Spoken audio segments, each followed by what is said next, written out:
அழகேஷ் நான் உங்களுக்கு விஎஸ் பேசுகிறேன். இனி நம்ம பார்க்க போகிற சீரிஸோட நேம் வந்து தி அவுட்காஸ்ட்னு சொல்லக்கூடிய சீரிஸோடைய சீசன் 2 எபிசோட் 22 தான் நீங்கள் நம்ம பார்க்க போகிறோம். அதனால் நீங்கள் நம்ம சேனலுக்கு புதுசாக இருந்தீங்கன்னா உங்களால் முடிஞ்ச சாப்பிடுனா நம்ம சேனலுக்கு சப்ஸ்கிரைப் பண்ணி சப்போர்ட் பண்ணுங்கள். அது மட்டும் இல்லாமல் அது கூட இருக்க பெல்லைக்கான ஆன்ல வச்சுக்கோங்க. அப்போ தான் நம்மளோட அடுத்த வீடியோ எல்லாமே நோட்டிஃபிகேஷன் வரும். கண்டிப்பாக இந்த வீடியோ வந்து வேற லெவலாக இருக்க போது முடிஞ்சு ஸ்கிப் பண்ணாமல் பொறுமையாக பாருங்கள். இன்னும் ரெண்டு எபிசோடில் இந்த சீரிஸ் முடிய போது முடிஞ்சிருக்க எல்லா எபிசோடுக்கும் பார்த்துட்டு சப்போர்ட் பண்ணிவிடுங்க. சரிங்க, நம்ம இதோட கதை உள்ள போகலாமா?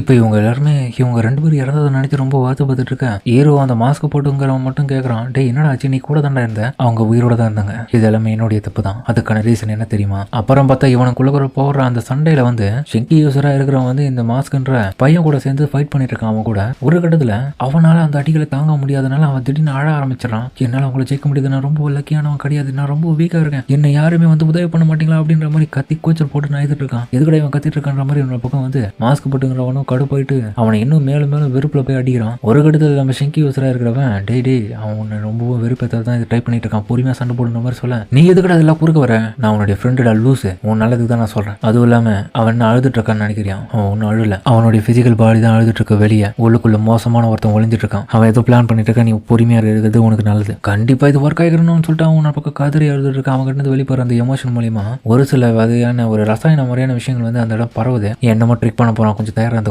இவன் அழுகுற அந்த சோகமான விஷயங்கள் எல்லாமே உன்னோட பக்கம் பார்த்தா இப்போ அந்த மஞ்சள் தலையனுக்கு போகுது. அவன் உன்ன பக்கம் வெறியா வரான், எவ்வளவு தெரிந்து இவன் நடிக்கலான்னு சொல்லிட்டு. எந்த ஒரு விஷயத்துல நம்ம ஆல்ரெடி வந்து காட்சி கூட்டம்னு சொல்லக்கூடிய ஒரு அனிமலை பார்த்திருப்போம். அந்த டவர் மேல இருக்கிற அந்த பொண்ணு வந்து இவங்க எல்லாருமே தன்னுடைய ஷோ மூலியமா பறக்கக்கூடிய ஒரு ரசாயனம் மூலியமா அவங்களுடைய பிரெயினை வந்து மாத்திடுவான். இவ அழுவும் முதல்ல இவங்களை ஏதோ தெரிஞ்ச ஆட்கள் வந்து ரொம்ப கதறி அழுகிற மாதிரி மாத்தி இவங்களை வச்சே அவங்கள எதிர்க்கிற மாதிரி ஒரு ட்ரிக் பண்ணுவான். அதே மாதிரியான ட்ரிக் தான் இந்த இடத்துல அவன் பண்ணிட்டு இருக்கான். அவன் அழுவுறதுனால இவனுடைய அந்த கெமிக்கலை உணர்ந்த, அது மட்டும் இல்லாம இதுக்கு முன்னாடி தன்னுடைய தடியில அடிச்ச அந்த ஒரு பாய்சன் வந்து இப்படிதான் வேலை செய்து அவனை பொசஸ் பண்ணி வச்சிருச்சு மொத்தமா. இப்போ அவன் இவன் மேல இருக்கிற அக்கறையில போயிட்டு சண்டை போடுற மாதிரி போட்டுங்கிறான். இருந்தாலுமே அவனுக்கு ஒரு கட்டத்துல விடல, திரும்ப போயிட்டு நம்ம மாஸ்க் பாயெல்லாம் டப்புன்னு போயிட்டு அடிச்சிருவான். அவன் ஒரு கட்டத்துல கதறி அழ, யாருமே எனக்கு பிடிக்கலையா, யாருமே என்ன விரும்பலையா, தயவு செஞ்சு யாராச்சும் வந்து எனக்கு உதவி பண்ணுங்க, ரொம்ப லக்கியானவன் கிடையாது, இவரு தான் மட்டும் இவங்களுக்கு வந்து உதவி பண்ணுவாங்கன்ற மாதிரி என்ன பக்கம் ஷெங்கி யூசர் பேசிட்டு இருக்கும்போது டக்குன்னு பார்த்தா பின்னாடி அந்த மேரன்ற பையன் வந்து கையை வெட்டி போட்டுவான். ஒரு நிமிஷம் அவன் ஷாக் ஆகுதுல, குமான்ற பையனும் கடுப்பாயிடும், டே என்னடா காரியம் பண்ணிட்டேன், என்னடா மூளை குழம்பிடுச்சு அவனுக்கு. ஆனா அவன் அதுக்கேற்ற போல தான் நடந்துட்டு இருக்கிறத பார்த்துட்டு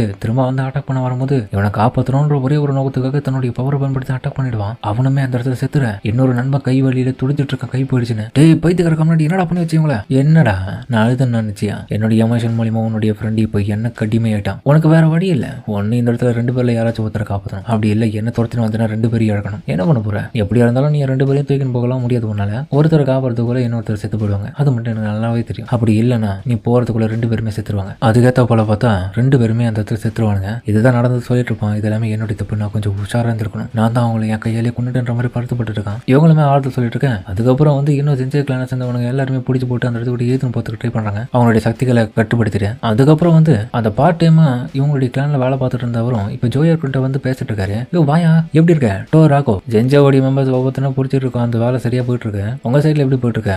எல்லாம் கரெக்டா தான் போயிட்டு இருக்கு, நாங்க நிறைய பேரை பிடிச்சி வச்சிருக்கோம், எங்க எக்ஸ்பிரஸ் டெலிவரியில் அவ்வளவு ஆளுங்க இருக்காங்களா, சரியா தான் வேலை பாக்குறீங்க, ஆனா எங்க ஆளுங்கெல்லாம் ரொம்ப கம்மியா தான் இருக்காங்கன்னா என்ன பண்றது, ஒரு சில பேரை வச்சு தான் அவங்கள பிடிக்க முடியாம அவங்களுடைய ஆன்மாக்கள் எடுத்துட்டு இருக்கோம். எனக்கு ஆச்சரியமான விஷயமே, நீங்க எந்த விதமான ஆட்டியும் கொடுக்காம அவங்களை அசால்ட்டும் கதையை முடிக்கிறீங்க, உங்களை மாதிரி எனக்கு எக்ஸ்பீரியன்ஸ் வருமா, வராதுதான். ஆனா அதை விட்டுட்டால இந்த விஷயத்தை பத்தி நம்ம கொஞ்சம் யோசிச்சு பார்க்கணும். ஏன்னா இதுக்கு முன்னாடி வரைக்கும் இந்த இடத்துல இந்த மாதிரி ஒரு விஷயம் நடந்ததே இல்லை. செஞ்சக்கூடிய ஆளுங்க என்ன பிளான் பண்ணி இந்த இடத்துக்கு வந்திருக்காங்கன்னு தெரியல. கண்டிப்பா போறதுக்குள்ள இன்னும் பிரச்சனை எதனா வருமானதும் தெரியல. முடிஞ்சளவுக்கு இன்னும் நம்ம அலர்ட்டா இருக்கிறது நல்லதுதான். என்ன சொல்றேன்? ஆமா, இதனால வரைக்கும் இந்த மாதிரி ஒரு சண்டை நம்ம இந்த இடத்துக்கு வந்தது பார்த்தது இல்லை, தான் முத முறை. அப்புறம் ஒரு முக்கியமான இன்ஃபர்மேஷன் வச்சு என்ன தெரியுமா, அதுவும் லீடர்ஷிப் உடைய சம்மனிங் ஹெட் குவார்டர்ஸ்ல இருந்து 6 மேஜரான டிஸ்ட்ரிக்ட்ஸ் இருக்குல்ல, ஆமா என்னாச்சு, அது என்னன்னா கானான் டிஸ்ட்ரிக்ட் உடைய ரோயோ கொல்லப்பட்டான். ரோயோவா? வாய்ப்பே இல்ல. பப்ளிக் இந்த ஒரு இன்ஃபர்மேஷன் நாங்க இன்னும் ரிலீஸ் பண்ணல. ஹெட் குவார்டர்ஸ் அப்படியே தான் அவங்களை வச்சிட்டு இருக்காங்க மர்மமா. கண்டிப்பா பார்ட் டைமா வேலை பார்க்குற யாரோ ஒருத்தர் மூலியமா தான் திரும்பவும் அவன் கொல்லப்பட்டிருக்கான். அதனால இதே மாதிரியான சம்பவம் வெவ்வேறு டிஸ்ட்ரிக்ட்ல இருக்கவங்களுக்கும் நடக்கிறதுக்கு வாய்ப்பு இருக்கு. அதனால லீடர்ஷிப்ல இருக்கவங்க எல்லாருமே கொஞ்சம் உஷாரா இருக்காங்க. முடிஞ்சளவுக்கு நீங்க இந்த ஒரு விஷயத்துல தலையிடாதீங்க, ஏன்னா பின்னாடி உங்களுக்கு பிரச்சனையா வரதுக்கு வாய்ப்பு இருக்கு. சரி, இதுக்கப்புறம் நீங்க தொடர்ச்சி என்ன பண்ண போறீங்க? பார்ட் டைம் ஜாப் தானே பாக்குறீங்க உங்க ஆளுங்க வச்சு இங்கேயும். எனக்கு வேற வழியில் ஹெட் குவார்டர்ஸ் என்ன சொல்றாங்கன்னு நான் அதை பண்ணி தான் ஆகணும். ஆனா இப்போ அந்த நிலைமை மாறிடுச்சு. ஏன்னா இருந்தவரும் ஒருத்தர் இறந்துட்டாரா, அவங்களுக்கு அந்த அளவுக்கு அங்கே பாதுகாப்பு இல்லைன்னா நம்மளாம் எம்மது வரும். சரிதான், முன்னே இருந்த மாதிரி இப்போ ஒன்றும் கிடையாது. ஏன்னா அவங்க அப்பா ஆரம்பிச்ச காலத்தில் இது ரொம்ப சிறப்பாக தான் இருந்துச்சு. எத்தனையோ பேர் வந்து சேர்ந்தாங்க, எல்லாருமே ஒத்துமையா இருந்தாங்க. ஆனா இப்போ காலம் மாறிடுச்சு. ஒருத்தர் மாதிரி ஒருத்தர் உள்ளுக்குள்ளேயே அடிச்சுக்கிறாங்க. வெளியாளுங்க புதிய புதிய வித்திகளை எடுத்துட்டு வந்து இறக்கி கொள்றாங்க. சரி ஓகே, ஃபியூச்சர்ல வாய்ப்பு இருந்துச்சுன்னா நம்ம ரெண்டு பேரும் சேர்ந்து வேலை பார்ப்போமா?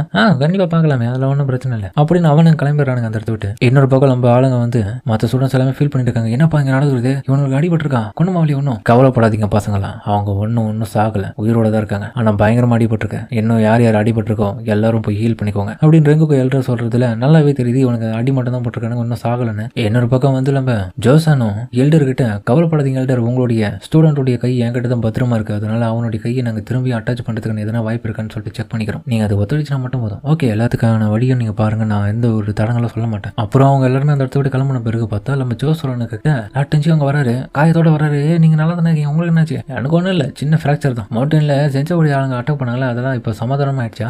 இப்போ எல்லாமே நம்மளுடைய கண்ட்ரோலுக்கு வந்துருச்சு. ஆனா எங்களை மன்னிச்சிருங்க, செஞ்சோடைய மாங்க்ஸ் நிறைய பேர் வந்து தாக்கப்பட்டிருக்காங்க, இதுல உன்னுடைய தப்பு ஒன்றும் கிடையாது, அதனால நீ மன்னிப்பு கேட்க வேண்டிய அவசியம் இல்லை. இந்த இடத்துல அவனுக்கு உள்ள வந்து இவ்வளவு பெரிய வேலையை பார்த்துருவானுங்கன்னா செக்யூரிட்டியில நம்ம எந்த அளவுக்கு கோட்டை விட்டுருக்கோன்றது இதுல தெரியுது. அடுத்த முறை இதே மாதிரியான வேலையை பார்க்க விடக்கூடாது நம்ம. அப்புறம் சோரன் இங்க வந்ததுக்கான காரணமே அவங்க கூட கொஞ்சம் பேசணுன்றதுக்கு தான். அதுக்கப்புறம் தனியாக கூப்பிட்டு இங்க என்னென்னமோ பிரச்சனை நடந்து போச்சு, இந்த இடையில நீ லாட்டென்ஜி ஆகணும்ன்ற ஒரு நிலைமையும் மோசமா மாறிடுச்சு. எனக்கு தெரிஞ்சு அது ஆகக்கூடாதுன்றதுக்காக இப்படியாப்பட்ட நிகழ்வுலாம் நடந்துட்டு இருக்கான்னு எனக்கு புரியல. ஆனா நியாயப்படி நீ ஒழுக்கமா இருந்தனா கண்டிப்பா இந்நேரத்துக்கு நீ லாட்டென்ஜியா மாறி இருக்கலாம். அப்படி ஆகாததுக்கான காரணம் நீ இன்னமும் மனதளவில் சீராகணும். அப்ப நீ யோசிக்கோ மாஸ்டர், நீங்க சொல்றது சரிதான் லாட்டென்ஜி, ஆனா என்ன மன்னிச்சிருங்க, நான் இதுக்கப்புறமும் அந்த உண்மையை தெரிஞ்சுக்கணுமான்றது யோசிக்கிறேன். ஆனாலும் கண்டிப்பா நான் உங்களை பின் தொடர்வேன். நீங்க என்ன சொல்றீங்க? உங்களை நான் மாஸ்டர்னு கூப்பிடலாம்ல? ஏஞ்சுக்க சோரன், இதெல்லாம் ஒரு பெரிய பிரச்சனையே இல்லை, எல்லாமே வந்து நம்ம இப்படிதான் அப்படிதான் நடக்கும்னு சொல்லிட்டு எதிர்பார்க்க முடியாது. முடிஞ்ச அளவுக்கு அந்த சாதகமா நம்ம பயன்படுத்திக்கணும். அதே மாதிரி நான் உனக்கு கெட்டவெல்லாம் கிடையாது, நிறைய ரகசியங்களை நீ தெரிஞ்சுக்க வேணாம் நான் நினைக்கிறேன், அதனாலதான் அப்படின்னு இன்னும் நிறைய அட்வைஸை கொடுத்து ஹீரோவை ஒழுக்கமாவனெல்லாம் மாத்தி நல்ல வழிக்கான வழியை காமிக்கிறாரு. அப்புறம் பார்த்தா லாட்டென்ஜி இருக்கிற இடத்துக்கு ஒரு மாங்க தூக்கி போட்டு எவனோ ஒருத்தன் வந்து வில்லத்தனமா சிரிச்சிட்டு இருக்கான். அப்புறம் நம்ம ஆளுங்க எல்லாருமே செஞ்சல இருக்கவனுங்க கும்பலா சேர்ந்து இருக்கிற இடத்துல அப்புறம் பார்த்தா செஞ்ச குரூப்போடைய பிளான சேர்ந்த பாஸும் அங்க வரான். அதாவது இதெல்லாம் மூல காரணமா இருந்தவன் அவன் பார்த்தா சின்ன பையனா இருக்கான். ஃபைனலி பாஸ் வந்துட்டாரு, மாஸ்டர் ஆஃப் தி செஞ்சு. ஓல்டு மேன் ரோசி எப்படி போச்சு? எல்லாம் போச்சு. அந்த பொண்ணு நான் எதிர்பார்த்ததுல ரொம்ப ஸ்பீடா இருந்தா, நான் இருந்தாலும் இன்னும் நிறைய விஷயங்கள் நான் தெரிஞ்சுக்கணும்னு ஆசைப்படுறதுல அவ திரும்ப வந்தா நல்லா தான் இருக்கும்னு தோணுது. அப்புறம் என்டோ கிட்டியும் நீ போன வேலை என்னன்ற ஆச்சுன்ற மாதிரி கேட்க, இல்ல நான் அதுல ஃபெயில் ஆயிட்டேன், ஆனா அடுத்த முறை நான் கண்டிப்பா ஆக மாட்டேன், இந்த முறை நிறைய பேர் குறுக்கால வந்துட்டாங்க. அந்த டைம்ல பார்த்தா அவன் கொஞ்சம் கதற ஆரம்பிக்கிறான், நீ வந்துட்டு எதுவும் பெருசா பண்ற மாதிரி தெரியலன்னு சொல்லிட்டு அந்த டிரைவரா இருந்தவன் ஒரு பாப்பாட்டை பயன்படுத்தி நசுக்கிறதுல அவன் கதறான். அப்புறம் பார்த்தா ஈசா நீங்க தான் இருக்கான். என்னடாச்சு ஈசா, நீங்க என்ன பண்ற? மாஸ்டர் நீங்க சொன்னா நம்ப மாட்டீங்க, இவன் தான் நம்ம டென்சோ வந்து அட்டாக் பண்றதுக்காக வந்தாரு, அதுக்குள்ள நம்ம மடிக்க பிடிச்சி அடிச்சிட்டேன்.